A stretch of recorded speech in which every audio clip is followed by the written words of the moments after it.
Hello, beautiful woman. Why does everything look blurry for a second? Hello, and welcome to day 102 of 365 Facebook Lives. Excited to be here. My name is Jessica Lozano. I'm a women's relationship and feminine embodiment mentor, helping women have extraordinary love lives. So I bought this new eyebrow pencil, and it's definitely really it's very pigmented, as you can see here. I was like, oh my god, my attention is on my eyebrows. So, but hey, the way that I learn is by just rocking it, and then the next time I know I'm gonna do just a little less. But here we are. Here are my eyebrows. Here I am. So today what I want to talk to you about is surrendering to your partner in the bedroom, where if you're feeling that you're having a hard time connecting with your man in the bedroom, if you're feeling like it doesn't feel the same, if you're feeling like sex is a chore, if you're feeling like when you're in the bedroom, there's a part of you that's not really there. And a lot of what I've talked about in the past few lives and a lot of my content has been more about sexual suppression, more about you being that your energy has been dimmed from the past. But there's another part to this that I haven't spoken about, which is more about your connection with your partner outside of the bedroom that's creating the disconnect in the inside of the bedroom. So, and this is very common when we go into a longer term relationship. In the beginning of a relationship, there's a lot of high, there's a lot of new, it's exciting, there's novelty, there's you're getting to know each other, getting to know each other's bodies, you're irresistible to each other, you want to be there. So sex is pretty hot and heavy, it's pretty frequent for as long as your honeymoon phase lasts. And then your life starts to set in, right? Then you get into your regular routines, and then you move in together, or you get married, or you get engaged, or something like that, where you're really now combining your lives together and you're doing life. So now it's not just the date night and the quick weekend and all of those things. Now it's okay, we're really bringing in life together. Now we really need to be a team, and sometimes the mundane can come in. All right, now because we have two humans coming together in relationship, shit happens. We hurt each other accidentally, not on purpose, especially the man that you've chosen. He's the love of my life, and he's this is the woman of my life. Oh my God, yes. We can hurt each other unintentionally from our own shadows that begin to arise, from our own unconscious behaviors that we don't know, right? So this is a lot different from when you're in a toxic relationship, where it's you're bringing the worst out of each other, right? Because there's a dynamic that really needs to be healed, and for you to each learn your lesson so that you can attract the partner of your dreams, right? But even in the partner of your dreams, shit happens. A lot of your ego, your insecurities, and ego is not this inflated version of us. Ego is the parts of us that also feel insecure, that also feel not good enough, that also have other wounds from the past that start to come up in the front, right?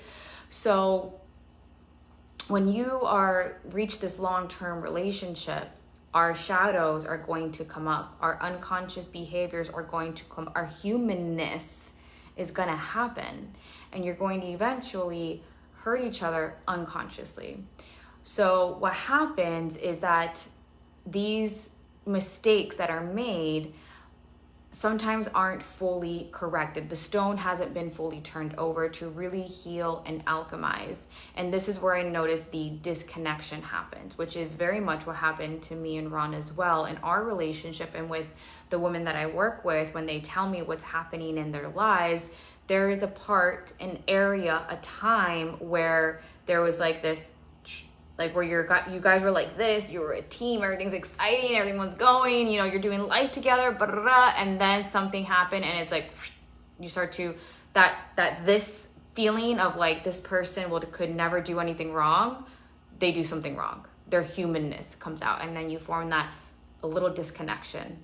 And then if that hasn't been fully formed back to that full unity that you were before, which means really turning that stone over and really talking heart to heart, which is challenging. It's always challenging. It's always scary to talk heart to heart with your partner, right? About things that, my God, they hurt me. How do I open up myself and say this to them? Or, you know, I really need to share something that is very vulnerable in my heart to share, and I'm really scared. I don't know how they're going to react. You never know how your partner's going to react, even if you are with the one, because this is life. This is, you know, especially when it's something big, you just don't know. You may think you know, but you don't always know. And usually the most vulnerable things are the scariest things, because you're really like opening your heart. You're like, I'm allowing you to see my entire heart of mine. And there's always going to be deeper layers of that, deeper layers of that, and deeper layers of that are scary. It's like it's like raw. Your heart is exposed. And of course, even when you're within a safe partner, you want them to hold you. You want them to be there, and most of the time they can. But again, we're human. We don't know what's going to be that thing. Or sometimes you do know your partner's triggers, and you do know that what you're going to share with them, it's so big, it's so like so raw that you're like, I know this may actually trigger them. I know this may actually create maybe a little ruffle. I know this may actually be a really long-term conversation that I'm really scared of what could happen. Because the one thing in a sacred union relationship is that in any conscious relationship, you love the person so much, and you love yourself so much that you would never, you always want that person to be happy. Which means if what you want in your life is going to fulfill your life and fulfill you totally and completely, and it does not match, the other person doesn't match, you're always willing to let them go.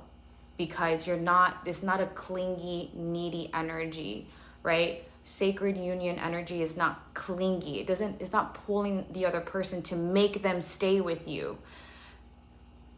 Which is why these conversations are scary, which is why in most relationships, you end up in these really toxic places where it's like, no, you need to be this, you need to stay. There's a lot of controlling and pulling on each other because you need the other person to be something for you. But in this really awakened level of relationship, it's like, I love you so much that I'm willing to let you go if what I deeply desire in my heart and in my life is not a part of your calling. Like, it's not a part of your soul. And I've had like 2 of those conversations with Ron before. And it's like, this is what I want. And I'm so scared because I don't know if you're going to give to me what I desire. It was a really scary conversation, right? But it's a very open heart conversation. So what happens is when we don't have these open-hearted conversations, or when your partner hurts you or you hurt your partner, and they don't fully come clean with what happened, meaning one person like pulls back, like, oh shit, they did something that hurt me, I'm gonna pull back because that was really uncomfortable and my whole view of them just shattered, and oh my God. And then they kind of push you out of their heart, like out of your circle of heart. Have you seen Meet the Fockers? When I think it's Meet the Fockers, where it's like the circle of trust, and it said, we are here, or something like that, and he put the boyfriend or the fiance like on the outside. That's what I always think about. So it's kind of like that. When we get hurt from our partner, we can unintentionally put them outside of our heart and not really allow them in as to what had happened.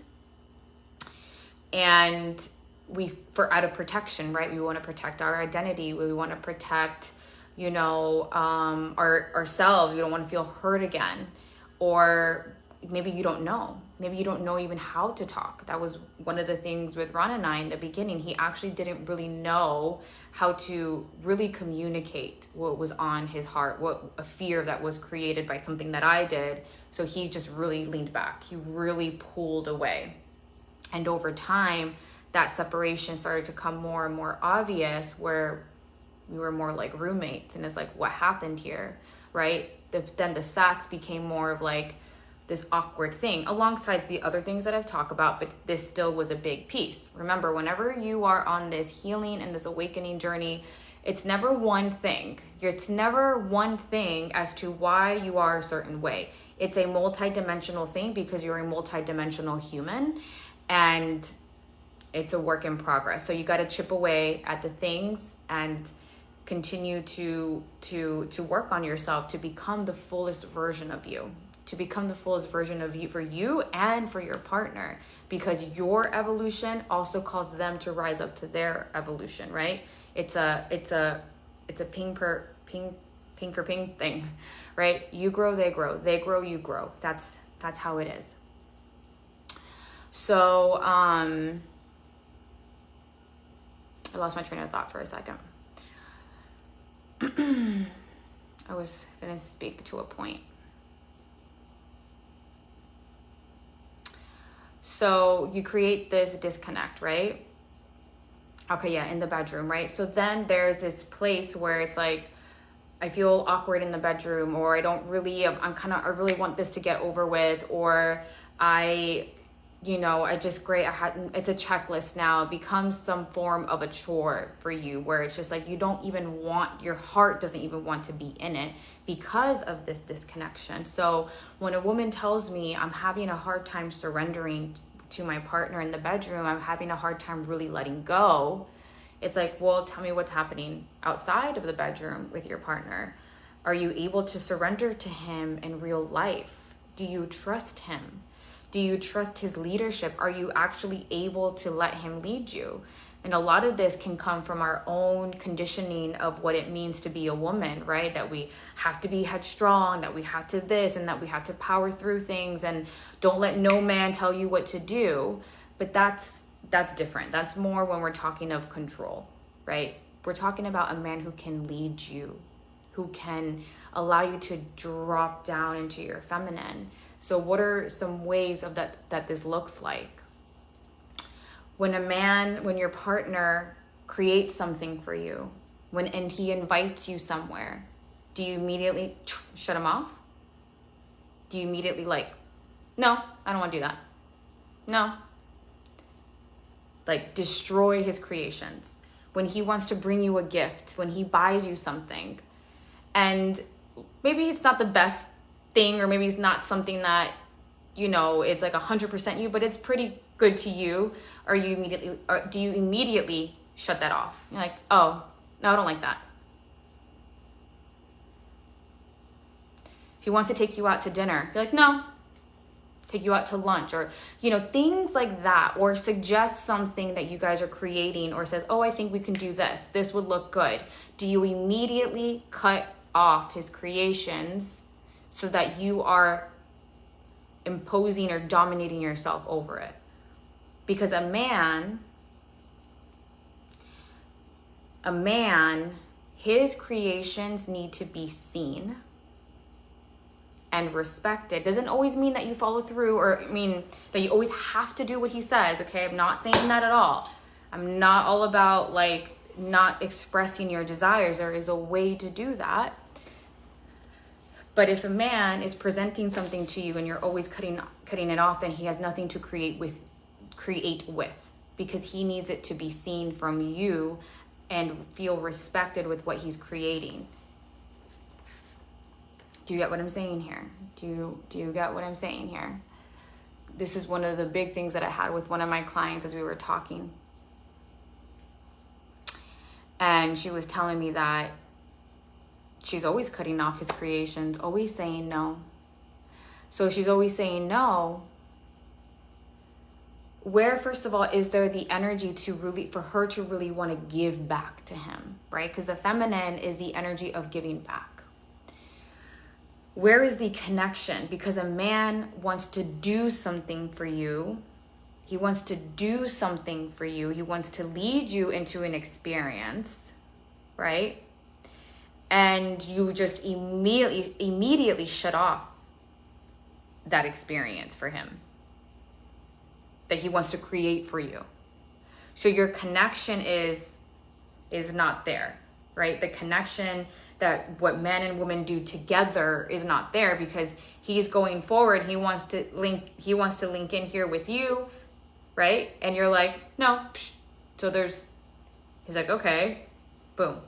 And then that is just one example of like normal day-to-day things. But then this creates, as you can imagine, could create arguments, can create staleness, can create explosive fights, right?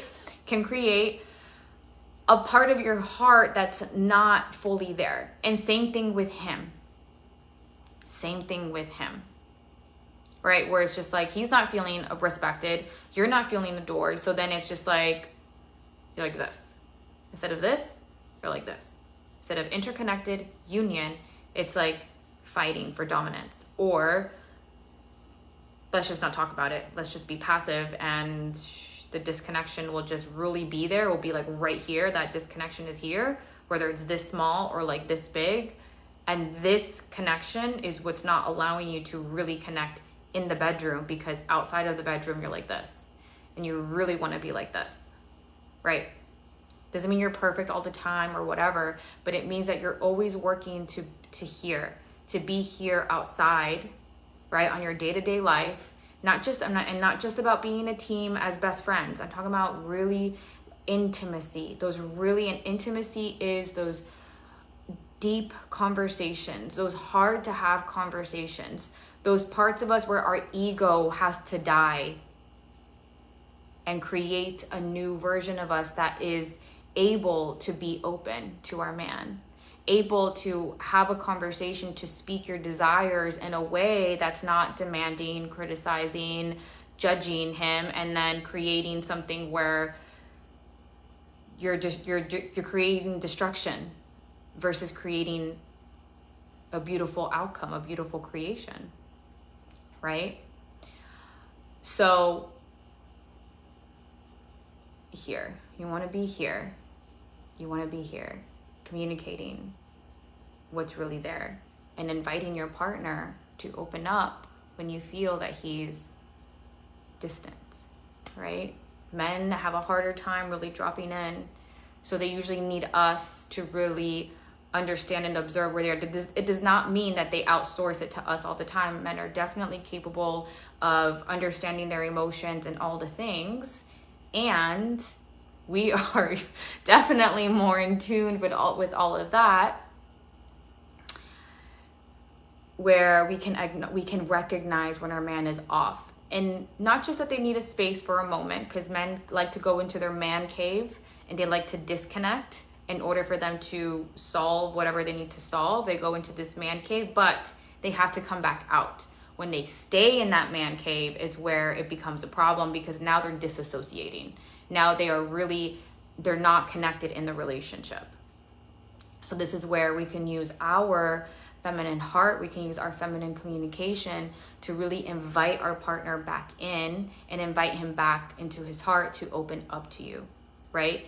And if you've always been that beautiful place that he can land on to speak to, he's going to be available to communicate and open up to you. But if you've been consistently talking to him in a way that doesn't feel that he can open up to you, criticizing, judging, creating some big, huge defensiveness, then it's going to be difficult for him to want to open up to you, right? So all of these factors create that inability to open up in the bedroom, or will create the ability to really open up to your partner in the bedroom. So when this situation very similarly happened to Ron and I the first time in 2020, when I did something that really hurt him, I could see his face just completely shattered. It was almost like, oh my God. Like the look on his face said it all. I just recognized it. It was just like this perfect woman, just completely she's not perfect type of look. And I remember he said something like, now we can't move forward with our lives. It had to do with money. So that was at the beginning. And then like 1 year later, so he pulled me out of his heart, and then a year later something happened where I pulled him out of my heart because I didn't know how to communicate something that he did to me. So I did something to him, he did something to me, not on purpose, not like a tit for tat thing. It was more of this navigating new parts of ourselves that we were stepping into, things that we were creating in our lives, and not knowing what our next steps were, how to communicate. Once we had this really big and intimate conversation, right, which is what I'm going to invite you to with your partner, if this is what you're feeling. If you're feeling that there is a disconnection outside of the bedroom, I invite you to really make a list of like, what is it that I'm feeling? What are some memories that continue to come up in my mind all the time, right? What is it that I really want for him right now? And what is a conversation that I've been wanting to have with him that I probably have in my mind all the time that I actually never have with him?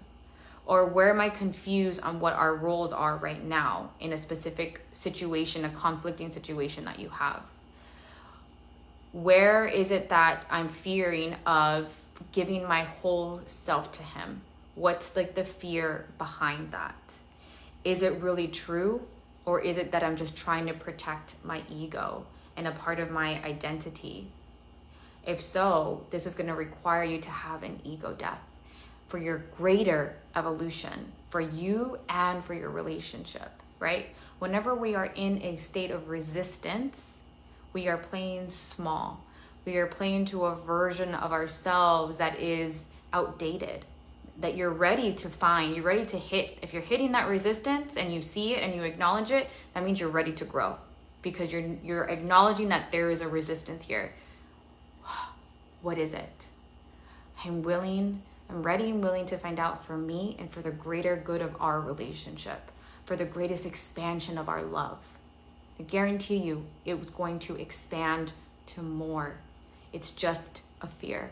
And fear is just false evidence appearing real, or false expectations about reality. But when you step in that, when you go into that edge and you lead yourself there and you crack your heart open, whether it's something that you do on your own, or whether it's you hire a coach, or whether it's that you hire a program or you read a book, it doesn't matter. What matters is that you're allowing and you're willing and ready to move and lead yourself in that direction so that you can have the love that you so deeply desire. So you can have the deep, erotic, exquisite sex ever with him. But in order to do that, there's something out here that needs to be met. There's something outside, the connection between you two. Something has to be met. Something has to be said. Something has to be changed. Something has to be evolved. And this is a big part of any relationship. What's going to help you on the outside is going to also help you on the inside. So this is some of the work that we're going to be doing inside of Sex Priestess.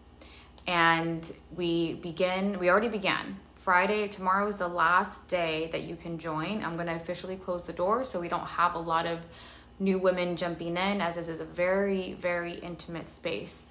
So in Sex Priestess, we're going to be working with your relationship to your body and the depth of your erotic connection and the spiritual connection to your body, and how that is also directly related between you and God, and how that impacts you and your relationship, right? Sacred union is man and woman, and it's like God is right there in the middle. You really unifying that sacredness, right? Sacred, holy, divine.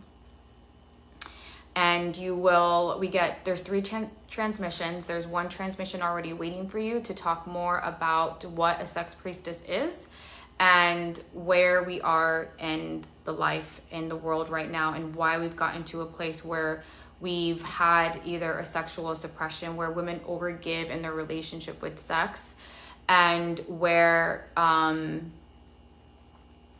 what we need to do to start healing and evolving in this. You also get included dripping pleasure, which is about awakening your sexuality and wanting to want sex with him. And we really talk about conversations in there about how to talk to your man, how to meet the outside into the inside.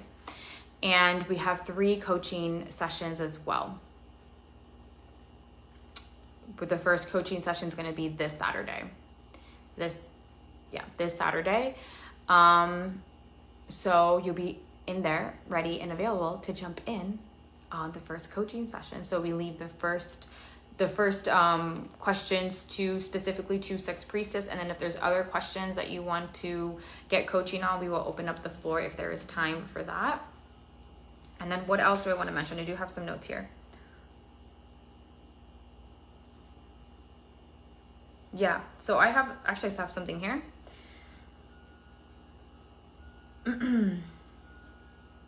A lot of times it's a fear of getting closer or a fear of losing control, a fear of him leading.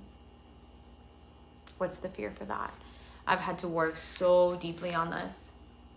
So deeply. A lot of women definitely fear being led by their partner. From previous relationships. First of all, let's start with their father. Maybe their father wasn't a good leader. They couldn't execute your desires. Or then you got into another relationship maybe where you were blindly devoted and you just followed them to the ends of the earth, literally, and you met to the end of yourself there and how to be reborn again.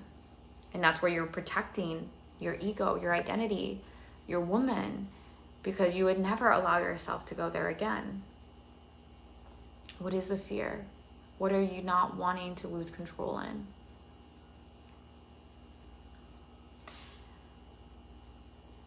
And how can you meet yourself there? And how can you invite your partner into this conversation with you as well? Can you let him in to what you're feeling in your heart? A man that can feel, when a man can feel you, it inspires him to rise. It inspires him to rise up to the occasion.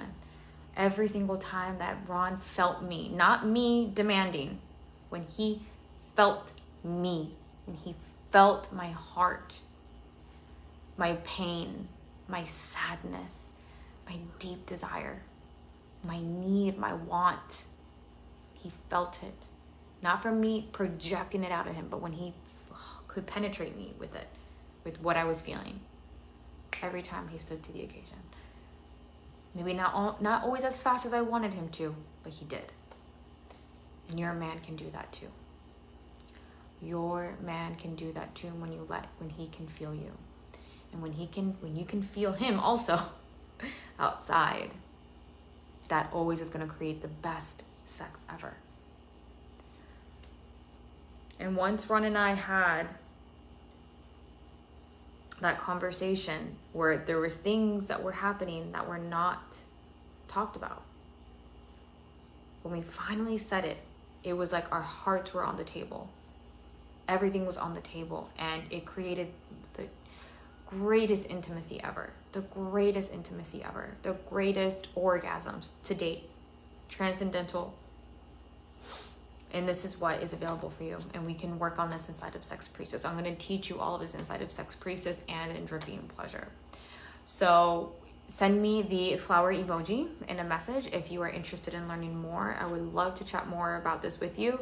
Tomorrow's the last day. I guess at midnight or whatever time, I decide to go to bed will be the last available time for you to join. So message me. I would love to chat with you more and see if this program is perfect for you.